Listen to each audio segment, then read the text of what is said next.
Hello friends, welcome to Preethi channel. இன்றைக்கி என்ன ரெசிபின்னு பார்த்தீங்கன்னா, சுட சுட இட்லி தோசையோடலாம் வச்சு சாப்பிட்ற மாதிரி ஒரு அருமையான சுவையில் சின்ன வெங்காயம் கார சட்னி தாங்க செய்ய போகிறேன்.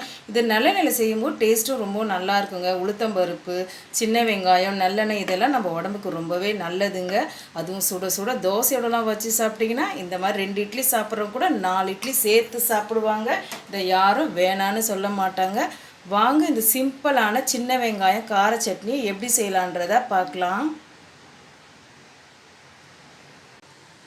சட்னி செய்ய ஸ்டவ் ஆன் பண்ணி கடாயை வச்சுட்டு 2 ஸ்பூன் அளவுக்கு நல்லெண்ணெய் சேர்த்துக்கலாம். சட்னியை நல்லெண்ணெயில் செஞ்சிங்கன்னா டேஸ்ட் வைஸ் சூப்பராக இருக்கும்.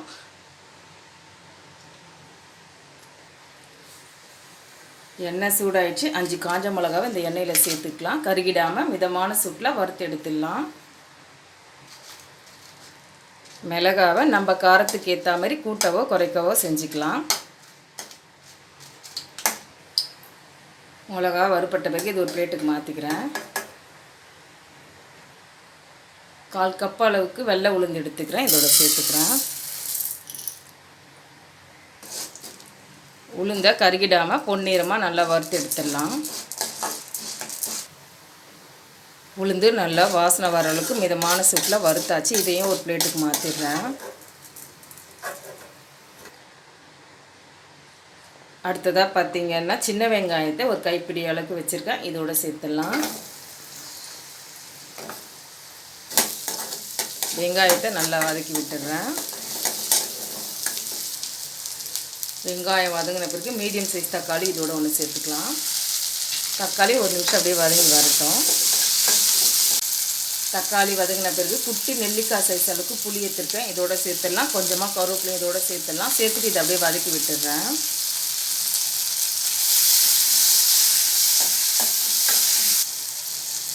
எல்லாம் ஒன்று சேர்ந்து வதங்கின பிறகு இந்த டைமில் நம்ம ஸ்டவ்வை ஆஃப் பண்ணிவிட்டு இதை ஆற விட்டுடுறேன். வதக்கி வச்ச பொருள்லாம் பார்த்திங்கன்னா ஆறிடுச்சு. ஃபஸ்ட்டு உளுத்தம்பருப்பையும் வரமிளகாவையும் சேர்த்து அரைச்சிடலாம்.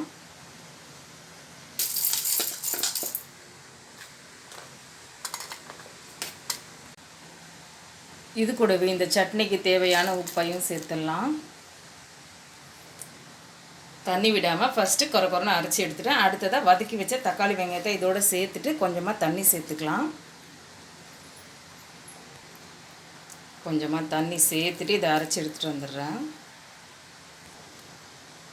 தண்ணி விடாமல் நைஸாகவும் இல்லாமல் குறைன்னு இல்லாமல் மீடியமாக அரைச்சி எடுத்தாச்சு. இதுக்கு ஒரு பவுலில் மாற்றிக்கிறேன். சட்னி தாளிக்கு இப்போ அதே கடாயில் 1 ஸ்பூன் அளவுக்கு நம்ம நல்லெண்ணெய் சேர்த்துக்கலாம். எண்ணெய் சூடாகட்டும். எண்ணெய் சூடாகிடுச்சு. ஒரு 1/2 ஸ்பூன் அளவுக்கு கடுகு உளுத்தம்பருப்பு சேர்த்துக்கிறேன். கடுகு உளுத்தம்பருப்பு பொரிஞ்சு வந்த பிறகு கொஞ்சமாக கருவேப்பிலை சேர்த்துக்கிறேன். தாளிப்பை சட்னியில் சேர்த்துடலாம். அவ்வளோதாங்க. சிம்பிளாக பார்த்தீங்கன்னா இட்லி தோசைக்கெல்லாம் ஒரு சட்னி ரெடி பண்ணியாச்சு. இது சுட சுட இட்லி தோசைக்கெல்லாம் வச்சு சாப்பிட்டிங்கன்னா டேஸ்ட் ரொம்பவே சூப்பராக இருக்குங்க. இந்த வீடியோ உங்களுக்கு பிடிச்சா லைக் பண்ணுங்கள், ஷேர் பண்ணுங்கள், சப்ஸ்கிரைப் பண்ணிக்கோங்க. தேங்க்ஸ் ஃபார் வாட்சிங்.